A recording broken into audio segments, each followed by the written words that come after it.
어린 시절이었습니다. 김혜선 씨가 어린 시절에 아버지가 보증을 잘못 썼는 바람에 행상을 하는 어머니를 대신해서 자녀 중에 맏딸이었거든요. 10살 때부터 소녀 가장 역할을 했다고 합니다. 그래요? 네. 네, 김혜선 씨가 어린 시절에 굉장히 책임감도 강하고 이 가정을 꾸려나가는 데 있어서 좀 집중을 많이 했었던 것 같아요. 이유가 어린 시절부터 빼어난 외모로 유명세를 타게 됐고요. 중학교 재학 시절에 명동에서 교내 바자 홍보를 위해서 CF 제작 사무소를 방문을 했다가 촬영 기사에 눈에 들어서 즉석에서 모델로 발탁이 돼서 데뷔를 하게 되는데 정말 미모가 정말 뛰어났었던 거죠. 네. 당시 남자 청소년들에게는 3대장이 있었습니다, 일명.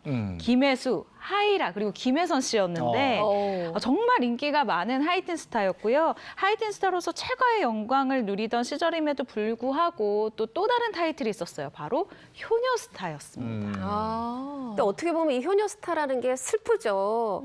그 집안의 빚을 갚기 위해서 네. 10대 때부터 활동을 했던 건데 지금 보셨던 저 이제 아이스크림 광고들. 네. 저도 그때 먹었던 빵빠레 아이스크림 굉장히 생각이 나는데 사실 김혜선 씨가 유난히 아이스크림 광고 많이 했는데 예나 지금이나 특히 예전에는 스타다 이게 아이스크림 광고를 찍었느냐, 네. 그 뒤에는 휴대전화 광고를 찍었어, 뭐 통신사를 찍었어 이렇게 변했지만 그때는 이제 아이스크림 광고를 찍으면 스타 등극이거든요. 그래서 사실은 이렇게 김혜선 씨가 먼저 CF로 인사를 했던 거예요. 네. 그랬는데 워낙에 지금 뭐 하이라 씨도 굉장히 단아한 매력이 있고 김혜수 씨 건강미도 있고 아름답고 섹시하지만 이 또 흔히 김혜선 씨는 고전적인 미를 가졌다라고 하거든요. 그러니까 눈 커다랗고 그러니까 이목구비가 굉장히 또렷하잖아요. 네. 그래서 그 CF에서 끝나지 않고 드라마로 캐스팅이 돼요. 그 첫 번째 드라마가 푸른 교실이었습니다. 근데 여기서 이제 굉장히 어디서 나왔어? 되게 예쁘게 생겼네. 이러다 보니까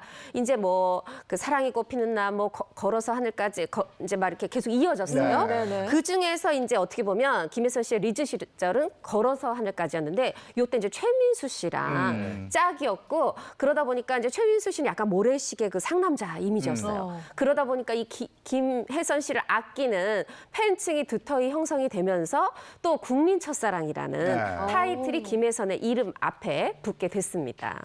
예전에 또 왜 연예인들이 직접 그 체험하는 프로그램이 있었잖아요. 네. 근데 그때 김혜선 씨도 출연해가지고 굉장히 험한 일 했다면서요? 네, 맞습니다. 김혜선 씨 이미지가 종갓집 맏며느리 같은 굉장히 참하고 단아한 이미지잖아요. 네. 근데 김혜선 씨가 대학생 때 이 직업체험 프로그램에 나가게 됐는데 조금 뜻밖의 장소였습니다. 네. 돼지우리에서 배설물을 이제 삽으로 퍼서 나르는 그런 일을 했었던 건데요. 사실 아무래도 이 배설물을 치우는 일을 카메라가 담고 있다. 그런데 내가 거기서 일을 해야 된다라는 게 사실 여자 어린 스타에게는 어린 마음에 조금 부담스러울 수도 있는 일인 것 같아요. 하지만 그 부분에 대해서 전혀 뭐 불평, 불만은 하지 않고 주어진 일을 굉장히 열심히 했다고 하거든요. 시청자들 역시도 굉장히 땀을 뻘뻘 흘리면서 정말 몸을 아끼지 않고 이렇게 열심히 일을 하는 모습에서 좀 진정성이 있었다라는 이런 평가를 내리기도 했었습니다. 네.